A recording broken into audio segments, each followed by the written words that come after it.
Alright, the iPhone 16 Pro can take photos using the ProRAW format, which is similar to a professional camera. Most mirrorless or DSLR cameras rely on their ability to take pictures using the RAW format because it captures wide exposure, sharp detail, and offers flexibility for editing without losing quality. It is also essential if you want total control over shadows and highlights to achieve the desired photo. This is what the ProRAW format offers on the iPhone 16 Pro.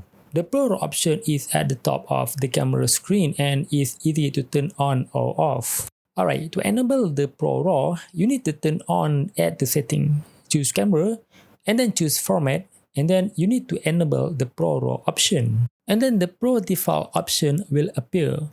In the Pro default setting, you can choose a ProRAW limit of 12 megapixel or a maximum of 48 megapixel. However, not every photo will be 48 megapixel. The camera will process and choose when 48 megapixel is required. You can choose from 3 types of ProRAW format. It is JPEG lossless, JPEG SL lossless, and lossy. They differ in file size and of course slightly in quality, but it is still better than the JPEG standard format. Although all those names are JPEG, the generated file is still in the DNG format, which is widely compatible with editing software. But don't worry about the preview. It didn't require any apps, but if you want the full potential of editing, using professional apps like Adobe Lightroom will help. Okay, so you can still get professional quality photos using the RAW format without sacrificing too much space. When you take a photo using ProRAW format, the photo will be indicated as RAW, so you can differentiate it from JPEG format. Okay, if you are a professional photographer and looking for a RAW format in a smartphone, the iPhone 16 Pro has the features you need, and you can enjoy your photography even when your digital camera isn't with you. But don't assume that the RAW format photo from an iPhone 16 Pro will be the same level as a digital camera, but it's still good and does a really good job for professional photographers. Alright,